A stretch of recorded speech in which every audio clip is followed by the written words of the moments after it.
my god, I forgot to save the audio file. Enjoy the crappy audio.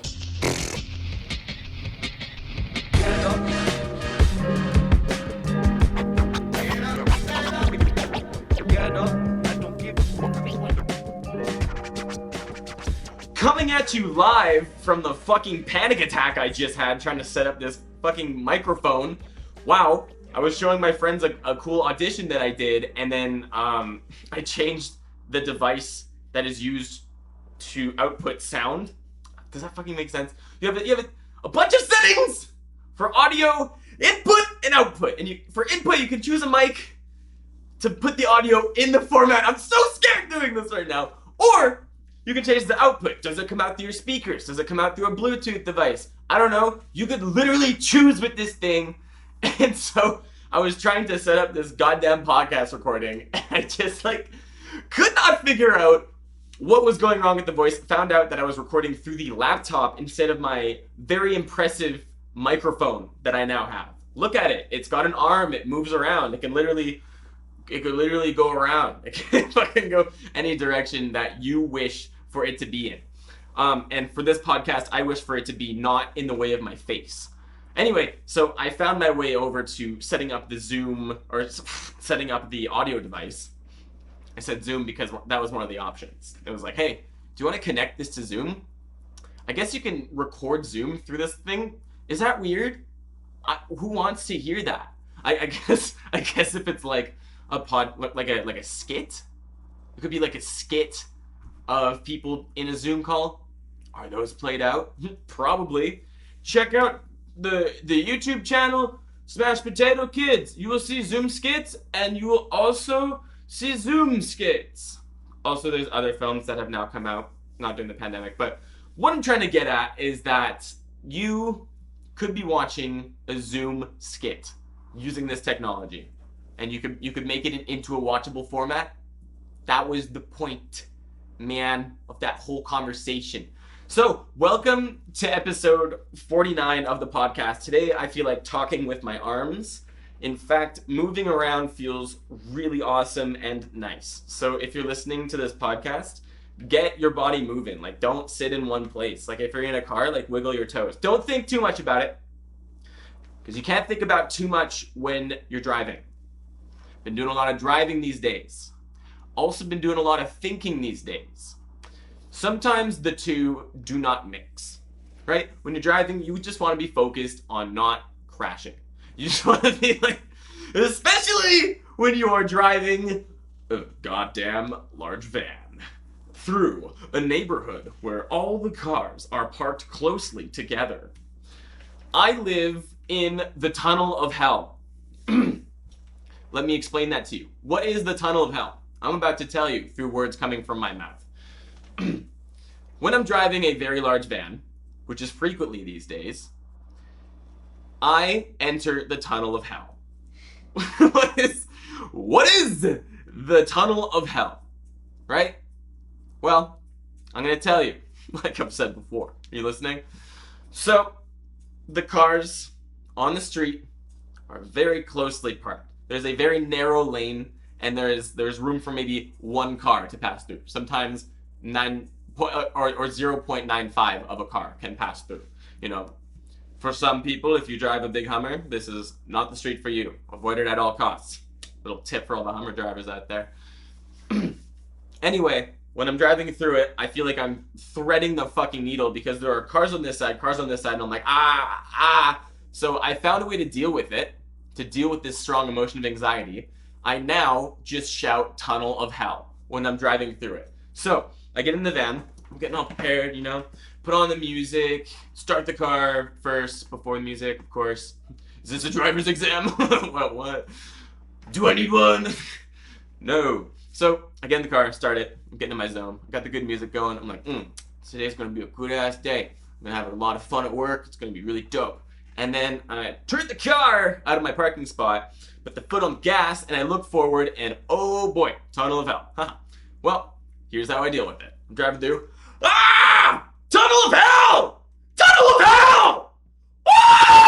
So that's what I do to help me deal with that. And I think I think it does a good job getting those emotions out. I'm in a car, it's airlocked, right? Who can hear me? Huh? Mice? They have big ears. A mouse with a big ear could hear me through the car. I really enjoy not being able to be heard through the car. In fact, I use it to my advantage. I'm sure many people do, right? This is part of me rediscovering the magic of driving. Because when you live in Vancouver, you don't really need to drive-ish. Like, if your activities are centered around downtown or like the immediate area around downtown, then you don't really need a car. In fact, sometimes biking is faster.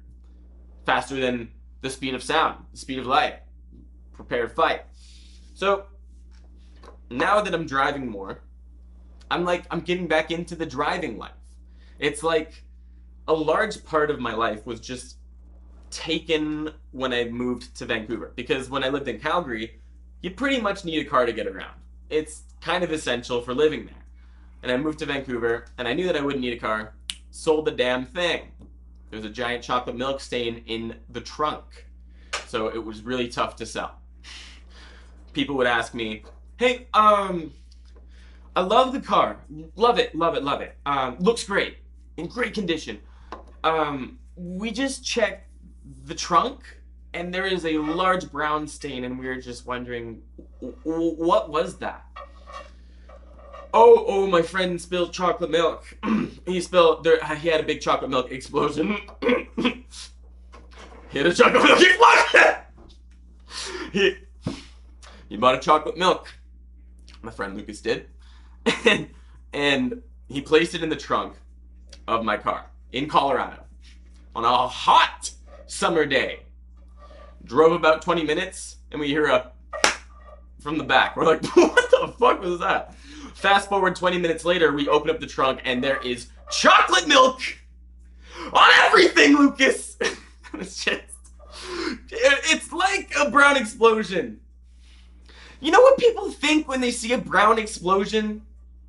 They don't give you the benefit of the doubt. They say, that's probably shit.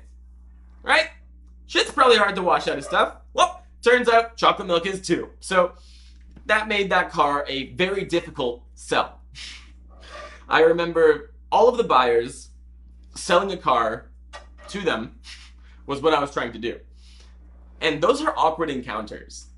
You meet in a world where you meet with complete strangers in hopes of getting money or a car.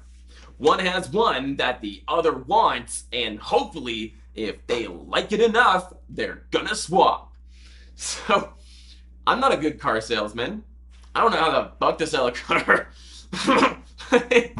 My car was old, you know, it had a convertible top in a city where it's winter 8 months out of the year.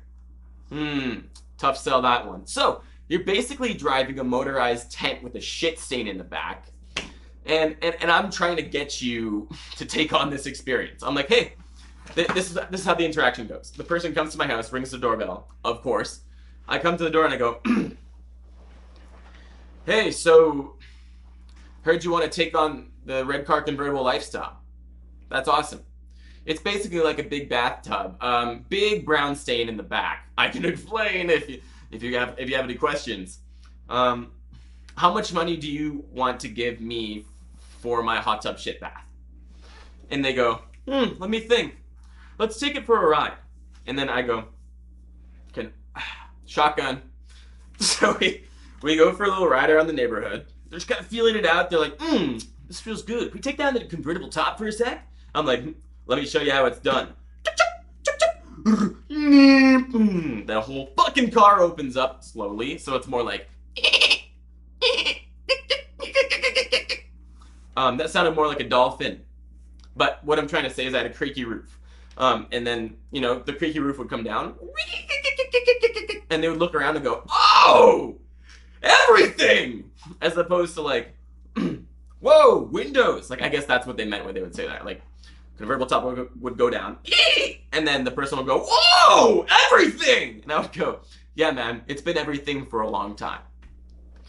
and then they decide how much they want to give me for a convertible dolphin bathtub with a shit stain in the back that you can see everything in.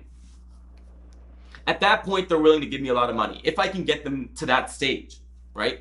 Because that's what the whole car salesman thing is. It's like, step one, don't be creepy. Step two, try to sell the car. Oh, little quick on the step three finger. And step three I've completely forgotten. So, anyway, you do a lot of driving in Calgary. Another thing I do a lot of is getting a little dry throat.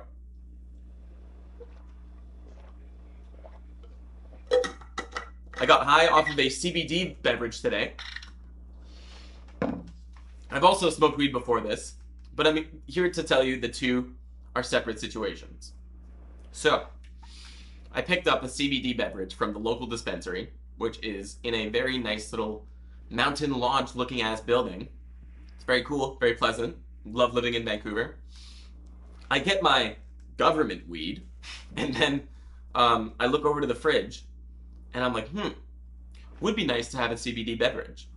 Would be nice to get a little loose, try and get a little loosened up. Is that bad to say online? Can you promote CBD beverages for children? I don't think children watch this, but I'm just like, oh, whoa, maybe there's like one kid that listens to this, and like I hope he doesn't think this is informative, because this is most of the things I say are probably jokes or stories from my life. I'd probably have to speak to the child's parents after that, and that's just a whole weird interaction. So I've marked the podcast as explicit on all podcast platforms, just so people know what they're getting into. Because like, I asked my mom not to watch these, because what if the first episode she ever watches is episode 47, where I talk about accidentally making a dog come? Yeah, check that episode out if you haven't already. Hope you're enjoying your walk, James. You are one of my most frequent listeners, and I think it's so funny that you listen to it while you're like walking through paddocks and stuff. Like, this is such weird stuff to listen to when you're out for a walk.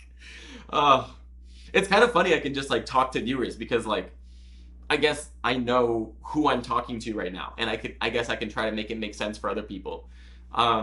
But yeah, I think that's really dope that that's the way that you listen to the podcast. Who else listens? Oh, Wes just announced that he's having a kid. That is a major life change. Becoming a father takes a lot of change in one's life. Raising a small one to become the man he is. That's my take on parenting. Anyway, what do you do to deal with your strong emotions? Do you like bang the pots and pans all over town? Or do you go out for a run and smoke the air? Right? I don't know. Sometimes I feel like some forms of cardiovascular exercise is like smoking air. Like, is that what a runner's high is? Just like getting high off air? Because that's what it fucking feels like. I went for a run this morning, had a lot of energy to put somewhere, so I was like, man, I'm gonna fucking run. And I'm really enjoying playing around with running in terms of intellectualizing conversations through my knowledge of running. No, but I enjoy tweaking little things while I'm running, because I can feel my whole body while I'm running. You know, some people can't feel their whole bodies. Maybe it's cold, but also you're not always thinking about how your body feels. But when I'm running, I like to focus on how my body feels and do like little tweaks and stuff. Like, think like, okay, maybe my running technique would change if I let my pelvis tilt forward a little bit more, and it changes the whole experience. So today, the thing that I decided to tweak was like, how about I use my own emotions as fuel? And then I ran really fast. I was like, what the fuck is that movie series? Fast and Furious. So basically I was in Fast and Furious, whichever one that they discover nitrous fuel on. Because one year some Fast and Furious came out, and some kid at my school in elementary school was like, when you drive a car, if you hit the nitro, you go fast. And I'm like, whoa, cool. Nitro makes cars fast. Thank you. And like, Basically, I am in the Fast and Furious of my own life, the Fast and Furious of my own life, but running fastly, and I discover the nitrous fuel. And what is it? Emotions. So I'm like, feeling strongly today. Should make my muscles go fast. And then just like inject all of my feelings into my muscles and just let it fuel me the whole time. Basically, I'm like, man, what's gonna go on here is like I'm gonna get ready to go. I'm gonna put in the fuel. I'm gonna hit it.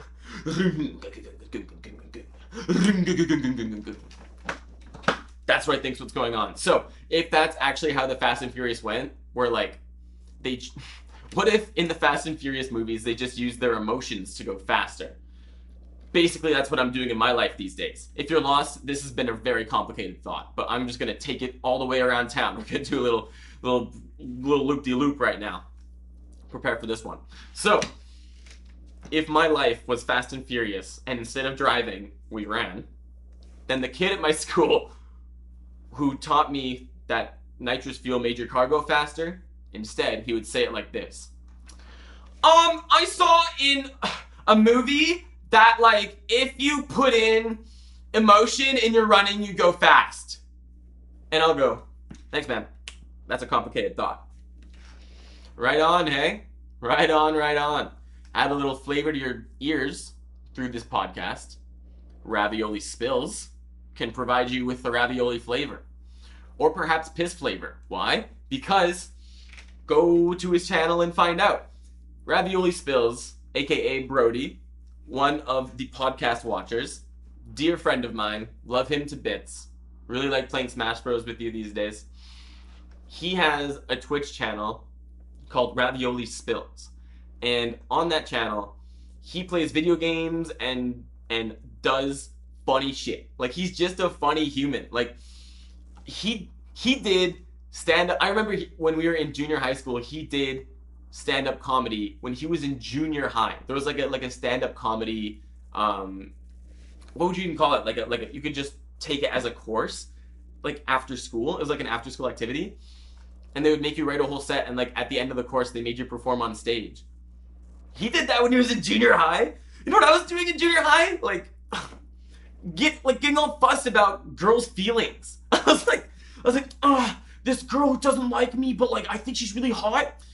She doesn't like me back. I wish so bad she would like me back. And like, that's basically what my thought process was in junior high. What a primal area of life, the junior high. It's like the Wild West of being alive, you know? Every once in a while on the podcast, I'll come at you with a little bit of a throwback from my junior high years. Why? Because I'm 24. So, basically, like, half of my life ago, I was learning how to be a human, you know? It's just a funny time to be alive, being in junior high school. No one knows how to be alive. You're like, whoa. My mom's giving me a little bit more independence. She lets me skateboard to school.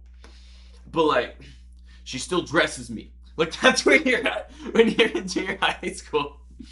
Silly times. Did I have an extra story to tell you from that time? Actually, yes. One just came to mind. I guess this is how we start. When I was in junior high, I joined band. Because when I went on the school tour when I was in elementary school, the band teacher seemed really cool. And so when I got to junior high level, I was like, yo, the cool teacher is in band. So I joined band. And halfway through the year, this is a big jump already, big time jump, when I have learned the trumpet and I play songs, and nobody's very good because like, everyone's just learning what they're doing. Like, I remember the woodwind section, like the oboes and stuff, mid-song, they would squeak so much. Do you remember concerts from junior high? Like, nobody was great, you know? And if one person was competent, they got the solo in the song. Like if there was a drum, if there was like a trumpet player who showed a lot of expertise, the teacher would let him hit a solo mid-song. You know, the song would go like...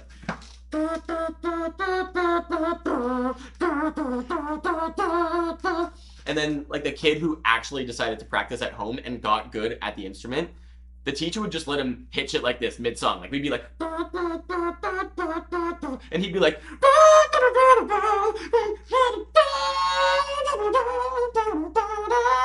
Like, it just like... He's like, yo! Hit him with it! And he go... Am I a good, like, saxophone player through my mouth? Tell me in the comments. Tricked ya with a little bit of saxophone there.